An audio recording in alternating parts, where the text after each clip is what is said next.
जी अस्सलाम वालेकुम। बाकू पहुंच चुका हूं मैं और ये बाकू की सुबह है और इस वक्त मैं अपने होटल से बाहर निकला हूं और मैं शहर को डिस्कवर करने की कोशिश कर रहा हूं। तो यहाँ पे कैस्पियन सी है, उसकी साइड पे हूँ मैं इस वक्त। मैंने कल आपको बताया था कि पहले दिन में क्या हुआ। आज दूसरा दिन है, दूसरा दिन हम कवर करेंगे कि दूसरे दिन हमने क्या क्या देखा।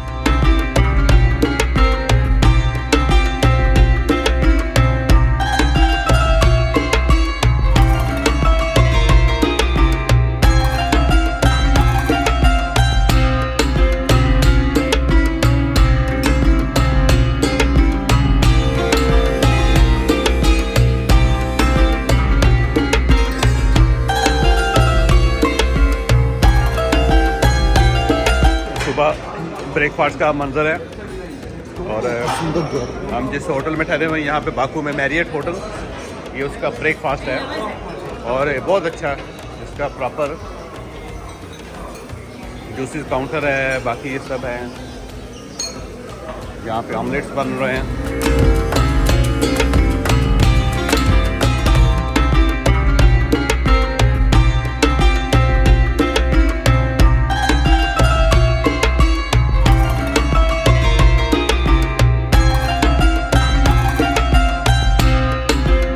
हमारे ग्रुप के लोग हैं और इससे बाहर सामने ये बिल्कुल कैस्पियन सी है और ये कैस्पियन सी का मंजर है बहुत बाहर सामने। और ये मॉर्निंग बड़ी अच्छी होती है इसकी, इवनिंग में। बाकू की सुबह बड़ी खूबसूरत होती है। मैं इस वक्त अपने होटल से निकला हूँ और इसकी बैक साइड है। ये बैक साइड पे अगर आप देखेंगे कैस्पियन सी है सारा। और ये इन्होंने कमाल ये किया है कि एक ट्रैक बनाया है जो पूरे शहर को लिंक करता है आपस में। ये जो ट्रैक है ये एक कोने से, वहाँ से आपको एंड पे नज़र आ रहा होगा, वहाँ एंड से वो स्टार्ट होता है ये और उसके बाद आगे चलता जाता तो ऑलमोस्ट ये पूरे शहर को क्रॉस कर लेता है ये ट्रैक। तो अगर आप इस ट्रैक पे चलते जाएं तो आपके होटल्स आते जाएंगे, रेस्टोरेंट्स आते जाएंगे, मेन जो बिल्डिंग्स हैं वो आती जाएंगी। तो ये इनका एक कमाल है कि इन्होंने इस तरह एक शहर को जोड़ दिया है एक ट्रैक के साथ। तो जब भी आप बाकू आएँ तो किसी, अगर आप होटल में जहाँ पे भी ठहरे हैं, कैस्पियन साइड पे जो समंदर की साइड से जो होटल होगा या कोई सेंटर होगा आपका, तो या रेस्टोरेंट होगा, तो उससे बाहर निकल के आपने इस ट्रैक के ऊपर चलना शुरू कर देना है। तो आप पूरा शहर ऑलमोस्ट कवर कर जाएंगे। और बाकू की क्या खूबसूरती है जिसको देखना चाहिए। तो ये ट्रैक है जिसका मैंने जिक्र किया अभी कि इन्होंने यहाँ पे एक ट्रैक बनाया है जो पूरे शहर को कनेक्ट करता है आपस में। बस इसके ऊपर चलते जाएं तो आपको ये पूरा शहर आप एक्सप्लोर कर लेंगे समंदर की साइड से। तो ये एक बड़ा मज़े का आइडिया है कि आप जहाँ पे सी साइड है उसको एक ट्रैक के साथ पूरे शहर को जोड़ दें एक दूसरे के साथ। तो ये देखें आप, मेरे पीछे ट्रैक और सारी बिल्डिंग्स और उधर से सूरज निकल रहा है। सुबह है इस वक्त, सर्दियों की सुबह है बाकू शहर में। तो ये वैसे देखने वाला शहर है, इसमें कोई शक नहीं है। और आज़रबाईजान की डायरेक्ट फ़्लाइट्स हैं, आप इन फ़्लाइट्स को एंजॉय करें और हमारे साथ भी जा सकते हैं। हमारा ग्रुप हर महीने जाएगा बाकू और आज़रबाईजान, बल्कि आलमोस्ट पूरे आज़रबाईजान को कवर करेगा। हमारे साथ जाना चाहते हैं जाएँ, और अगर आप हमारे साथ नहीं जाना चाहते तो आप अकेले जा सकते हैं। हम आपको पूरा प्रोसीजर बता रहे हैं कि वीज़ा आपने कैसे हासिल करना है, एयरलाइन कैसे हासिल करनी है। हम आपको ये भी बताएंगे कि होटल्स कौन से हैं और किस होटल में अगर आप कितने बजट में ठहर सकते हैं, एंजॉय कर सकते हैं। हवा बहुत ज़्यादा तेज़ होती है यहाँ, याद रखिएगा कि जब भी आप यहाँ आएंगे तो आपने विंड ब्रेकर ज़रूर इस्तेमाल करना है, यानी ऐसी जैकेट जो आपको हवा से बचाए, क्योंकि यहाँ पे हवा बड़ी ही तेज़ हवा है। मैं अपने होटल में दाखिल हो रहा हूँ जहाँ पे हमारा ग्रुप रुका हुआ है।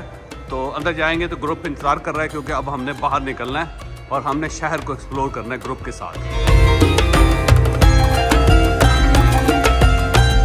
ये हमारे ग्रुप के लोग बैठे हुए हैं और इंतज़ार कर रहे हैं। ये सब लोग इंतज़ार कर रहे हैं गाइड का। हम अभी निकलने लगे हैं, बाहर निकलेंगे और इसमें दुनिया के मुख्तलिफ कोनों से आए हैं।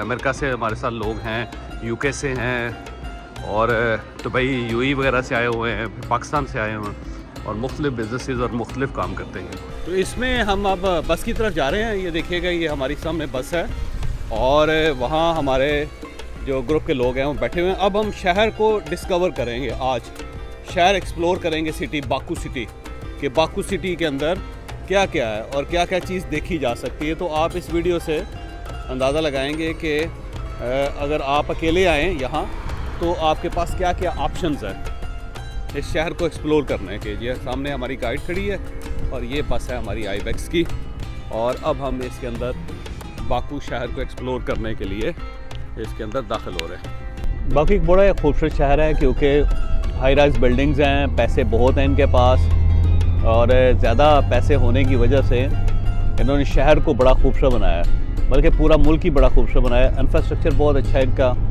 और गैस और ऑयल होने की वजह से बहुत ज़्यादा। ये बाकू का ओल्ड सिटी है और इसके दाएं बाएं जितना शहर है वो जदीद है, और ये जब हम इसके अंदर दाखिल होंगे तो पुरानी सिविलाइजेशन आपको नज़र आएगी यहाँ पे। और ये पुराने ज़माने में जब लोग यहाँ पे रहते थे तो कैसे रहते थे, ये सारा इस जो आपको फोर्ट्रेस सा नज़र आ रहा है इसके अंदर है।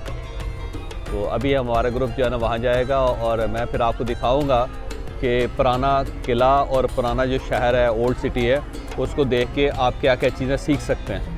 तो जब आप आएँ यहाँ बाकू तो आपको ये ज़रूर विज़िट करनी चाहिए जगह। हमारे साथ भी आ सकते हैं आप और अकेले भी आ सकते हैं। ये सिर्फ इसलिए आपको बता रहा हूँ ताकि जब आप आएँ तो कोई जगह आपकी मिस नहीं होनी चाहिए।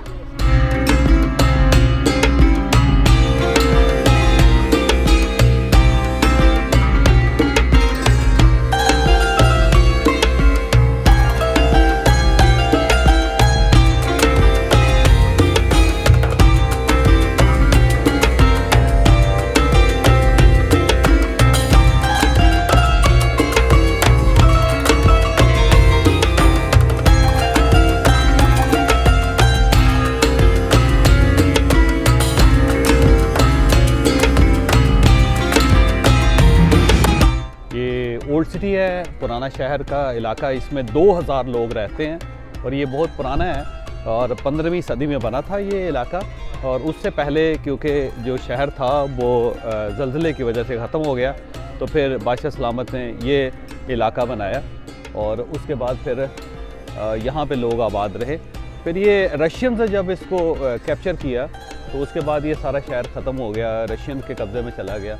तो आज भी यहाँ पे 2000 लोग रहते हैं और ये अपने घर नहीं बेचते। उसकी वजह यह है कि इनको अपने इस इलाके से बहुत ज़्यादा प्यार है और ये अपनी पुरानी ट्रेडिशन के साथ इस ओल्ड सिटी में रहते हैं। यहाँ पे बुटीक होटल्स हैं। बुटीक होटल एक कॉन्सेप्ट है कि आप जो पुराना घर है उसको होटल में कन्वर्ट कर दें ताकि लोग अपने पुराने स्टाइल को एंजॉय करें। तो इसके अंदर बुटीक होटल्स भी हैं, कैफ़ेज़ हैं, पुराने स्टाइल के इन्होंने शॉप्स बनाई हुई, सेमिनियर शॉप्स हैं। तो ये अगर आप आज़रबाईजान के कल्चर को समझना चाहते हैं, देखना चाहते हैं, तो आपको इस तरफ आना चाहिए। पुरानी मस्जिदें, पुराने कैफ़ेज़ इस टाइप के, तो यहाँ पे लोग रहते हैं। मुझे बड़ा ही जगहों पे ओल्ड सिटीज़ में रहने का मौका मिला, स्पेशली मोरक्को के अंदर भी। तो बुटीक होटल्स, इस तरह मैं सीरिया के अंदर रहा, दमास्कस में, तो वो बड़ा मज़े का होता है कि पुराने घर और उनको उन्होंने थोड़ा सा मॉडर्न कर देते हैं, तो उसके बाद बहुत ये बड़ा साफ़ सुथरा खूबसूरत सा लग रहा है। तो ओल्ड सिटी को ज़रूर डिस्कवर करें जब भी आप आएँ। ये रेस्टोरेंट है, मुझे लगता है उसमें ये पुराने स्टाइल का रेस्टोरेंट।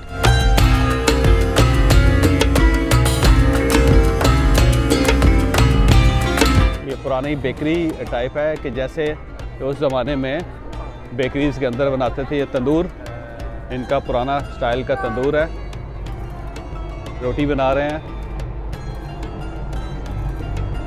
और उसके अंदर ये रेस्टोरेंट, इसमें पुराने स्टाइल का खाना जो इनका लोकल है, लोकल रेस्टोरेंट, लोकल खाने, लोकल स्टाइल में। चाय और इस टाइप का कैफ़े।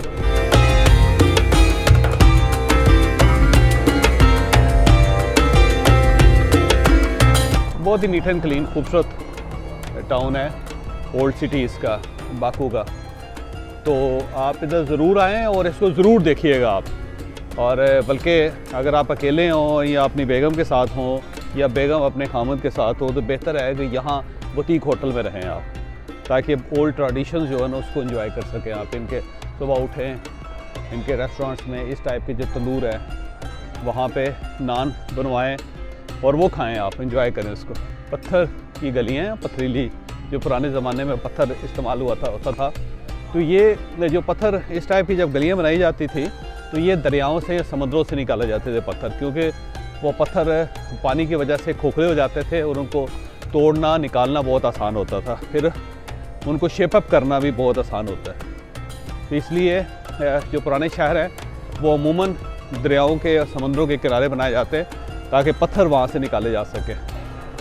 ये कुछ इनके पुराने दौर में ये जो टी पार्ट्स इस्तेमाल करते थे ये इनके हैं। तो यहाँ टी पार्ट्स बहुत ज़्यादा, तो इसका मतलब ये है कि ये लोग चाय बहुत ज़्यादा पीते थे पुराने, और ये चाय की ट्रेडिशन है प्रॉपर पूरे इलाके जहाँ टर्क रहे, आटमन्स रहे हैं। तो चाय का लफ्ज़ भी यहाँ से टर्की से गया है। तो उसके बाद अब जितना रीजन है सेंट्रल एशिया उसमें चाय को चाय ही कहा जाता है, टी नहीं कहते। ये मैं आपको दिखाता हूँ, ये छोटा सा बाज़ार बना हुआ है जहाँ पे ये ज्वेलरी शॉप्स हैं, ज्वेलरी बाज़ार। टी एंड कॉफ़ी का छोटा सा स्टॉल, इस टाइप के पाकिस्तान के अंदर भी लगने शुरू हुए हैं। जैसे ये देखिएगा लोकल ऑर्गेनिक फूड्स हैं और ऑर्गेनिक चीज़ें, गुलाब की पत्तियाँ, और ये पाकिस्तान में ऐसी जगह क्रिएट होनी चाहिए जो लाहौर में उन्होंने की थी, लाशारी साहब ने, कामरान लाशारी साहब ने वो कमाल कर दिया था। मेरा ख्याल है उसको कायम रहना चाहिए था और आगे बढ़ना चाहिए था, लेकिन हमने उसको भी डैमेज कर लिया अनफॉर्चुनेटली। शायद हमें कल्चर अच्छा नहीं लगता या हम नहीं चाहते कि लोग खुश हों देख के चीज़ों को।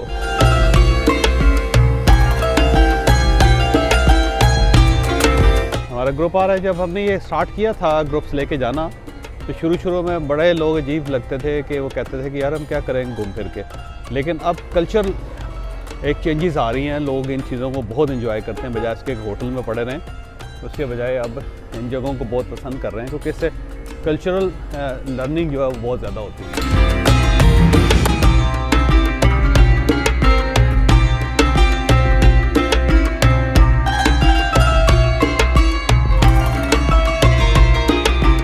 सब ये रेस्टोरेंट्स बने हुए हैं, उन्होंने घरों के अंदर रेस्टोरेंट्स बनाए हैं। ये इनका एक मुसव्वर है, अली शम्सी उसका नाम है। तो वो उसकी वर्कशॉप थी, वो अपने इस घर में काम करता था, पेंटिंग्स बनाता था। तो इसने अपने घर की ये दीवार बनाई बड़ी खूबसूरत अपने हाथ से। तो इसका अब ये फ़ायदा ये है कि लोग यहाँ पे खड़े होकर तस्वीरें बनाते हैं, अली शम्सी को याद करते हैं। तो ये जितने हमारे आर्टिस्ट हैं पाकिस्तान में, मेरा ख्याल है उन सबको भी चाहिए कि अपने घरों की दीवारें पेंट करें ताकि वो प्रोमिनेंट हों, लोगों को पता चले कि कितने बड़े आर्टिस्ट थे वो और किस तरह। तो हम यहाँ पे ग्रुप फ़ोटो बनाएंगे सब लोग। तो ये जो ओल्ड सिटी है बड़ा खूबसूरत है जी, इसमें कोई शक नहीं, नीट एंड क्लीन, छोटी सी पार्किंग भी है और गाड़ियाँ भी आती हैं यहाँ पे, लेकिन बड़े ट्रैफिक डिसिप्लिन के साथ है।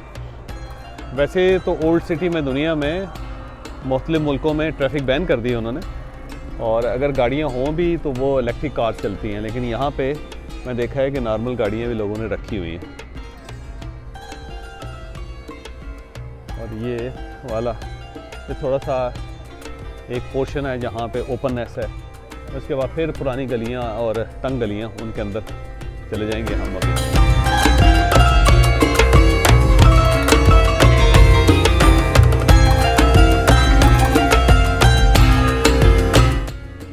ये ऊपर यहाँ पे इनके सिपाही होते थे जो हिफाजत करते थे इस जगह की, और तोप इनकी कैनन्स जो इन्होंने रखी हुई हैं पुराने ज़माने की। और ऊपर जो बुर्जियाँ बनी हुई हैं ये इसलिए हैं कि इसके पीछे सोल्जर खड़ा होकर गोली चला सके या तीर चला सके। तो आपको सुराख भी नज़र आ रहे हैं दीवार के अंदर, यहाँ से भी वो जो बंदूकें होती थी पुराने ज़माने में, तोड़ादार बंदूकें, वो इस्तेमाल करते थे इसमें छुप के। ये होल उसलिए बने हुए हैं। और अब हम पैलेस में आपको लेके जाएंगे, जो बादशाह का पैलेस था यहाँ पे।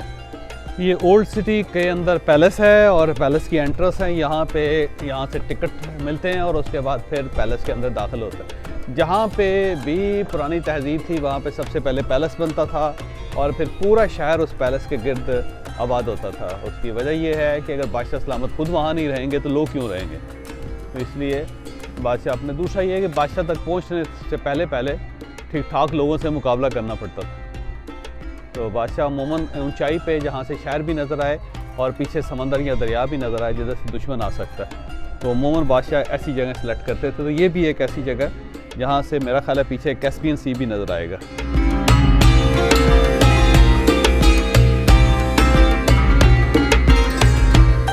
यहाँ से टिकट मिलते हैं, ये टिकट बूथ है। जब आप अंदर दाखिल होंगे इस गेट से तो आपको ये टिकट बूथ से आपको टिकट मिलेंगे और उसके बाद फिर आप आगे जा सकते हैं। ये अब हम पैलेस के अंदर चले गए हैं और ये सबसे पहले जो है ना इलाका है दीवान, उसको कहते हैं। दीवान इसलिए कहते हैं कि समर टाइम होता था, जो गर्मियों के दिन होते थे, तो गर्मियों के दिनों के लिए बादशाह ने अलग जगह बनाई होती थी, जिसे दीवान आम भी कहते हैं, दीवान ख़ास भी कहते हैं। दीवान ख़ास ये होता है जिसमें इम्पोर्टेंट लोग आते हैं और सिर्फ रॉयल फैमिली और बाकी सब। और दीवान आम जो होता है उसमें आम आदमी भी आ सकता है। तो ये इसके भी 2 पोर्शन होंगे पुराने ज़माने में। और यहीं से क्योंकि ये ट्रेडिशन गई थी इंडिया में, तो आपने देखा होगा कि लाहौर के शाही किले के अंदर भी दीवान ख़ास है, दीवान आम है। तो ये जो टर्किश और ईरानियन ट्रेडिशन है दीवान आम, दीवान ख़ास। तो यहाँ पे बादशाह बैठता होगा और ये इसलिए कि यहाँ पे हवा का गुज़र आता होगा हर तरफ से, तो इसलिए गर्मियों के लिए जगह बनी है। ये इस टाइप का जो होता है राउंड डोम, उसका मकसद ये होता है कि वेदर से आपको बचा के रखे और खूबसूरत भी लगे। हमारे शाही किले के अंदर जो शीश महल है वो इस तरह, इसी कंस्ट्रक्शन में, इसी स्टाइल में, इसी आर्किटेक्चर में। ये जो दीवान है उसका बाहर का इलाका है।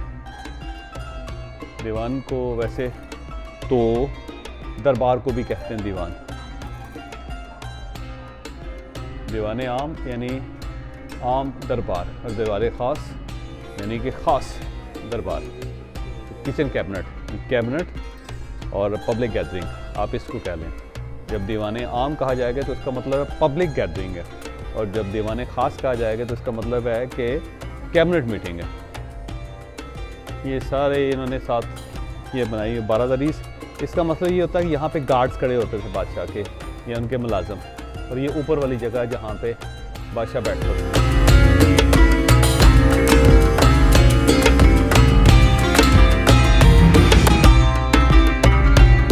ये जितनी सीढ़ी है यहाँ पे उनके स्टेप्स के बारे में इसने बड़ी मज़े की बात बताई कि जो आखिरी किंग था उसका कद लंबा था और उसका पाँव का साइज़ भी बड़ा था, तो उसने अपने साइज़ के मुताबिक बड़ी बड़ी सीढ़ियाँ बनवाई हैं और ऊंचाई भी उनकी ज़्यादा रखी है।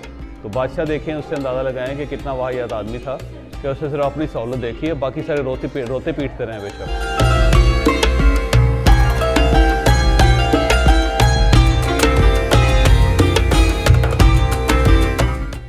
शजरा उसका सारा पुराने ज़माने में अज़रबैजान जितना था।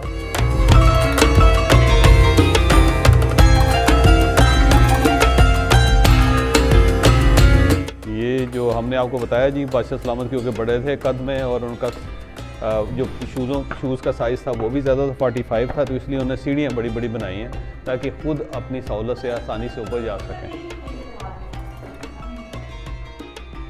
तलवार है और ये मैडम चोरी करना चाह रही हैं। आपने तलवार क्या करनी है जी?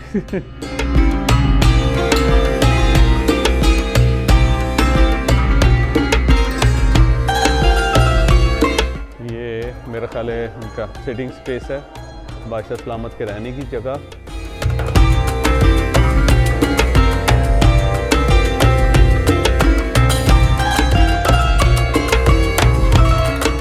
बादशाह सलामत के सिटिंग स्पेस है, यहाँ पे बैठते होते थे वो दरमियान में, और उनकी बाकी फैमिली और दूसरे लोग यहाँ पे, और इस जगह पे बैठ के खाना खाना और बाकी ड्रिंक्स वगैरह उनके।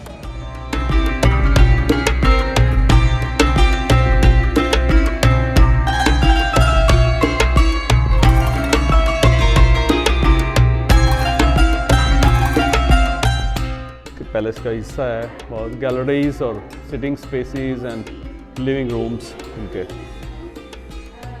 स्टेन ग्लास पे ये बाकायदा मूविंग है बनाया उन्होंने कल्चर।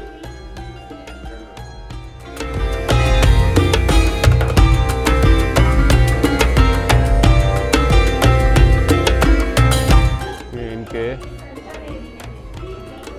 Instruments, music instruments. तो ये इन्होंने जो पैलेस है, पुराना ओल्ड सिटी है सारा, उसका ये नक्शा है और रेप्लिकेट किया वो उसको कि कहाँ पे क्या है वो। हाँ, 22 हेक्टर इलाका है ये, जिसके अंदर ये पुराना शहर है सारा। तो हम वो पैलेस, वहाँ पैलेस पे एंड पे, और उसके बाद ये सारा शहर है। जो बाकू का पैलेस है उसके दो पोर्शंस हैं। ये वाला अपर पोर्शन है जहाँ पे किंग और उसकी फैमिली रहती थी, और उसके बाद एक लोअर पोर्शन भी है। लोअर पोर्शन ये है, ये अंडरग्राउंड है, और यहाँ से आगे जाके ना शहर के अंदर भी उतर जाते हैं। तो ये वाला जो है, मैं अब आपको दूसरा पोर्शन दिखा रहा हूँ, लोअर पोर्शन।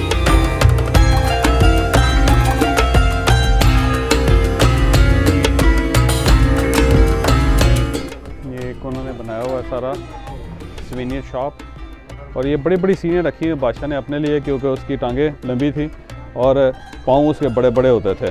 तो उसने इसलिए ताकि दूसरे लोग जो है ना परेशान रहें। तो अगर आपके घुटनों का प्रॉब्लम है तो बड़ी एहतियात से उतरिएगा।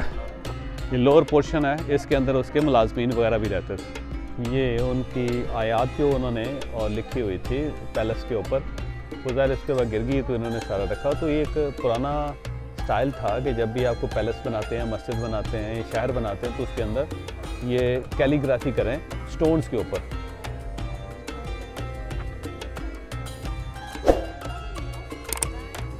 ये उनके साथ थे बादशाह के, उनका पैलेस है, और साथ उनका मदरसा भी है। बादशाह के लिए प्रॉपर मदारस बनाए जाते थे जहाँ पे वो उनको तालीम दी जाती थी। तो टीचर्स दूर दूर से लेके आते थे, जो उस ज़माने के बड़े टीचर्स होते थे। यहाँ पे ओल्ड सिटी की एक खूबसूरती ये भी है कि ये देखें, ये सारा पुराना है और उसके बिल्कुल सामने मॉडर्न सिटी।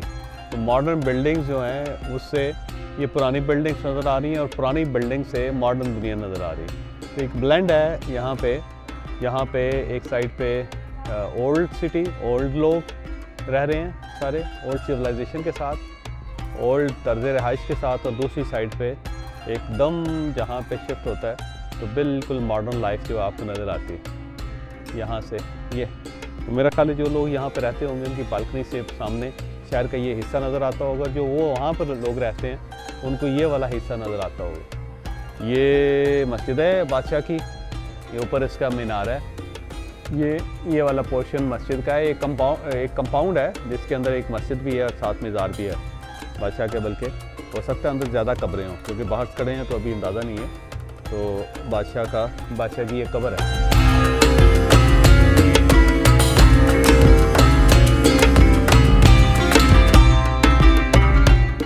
बहरहाल वो ये कहते हैं कि जी बादशाह कितना भी बड़ा हो, रहता तो कब्र में ही आखिर में। लास्ट डेस्टिनेशन जो है ना उसकी यही होती है।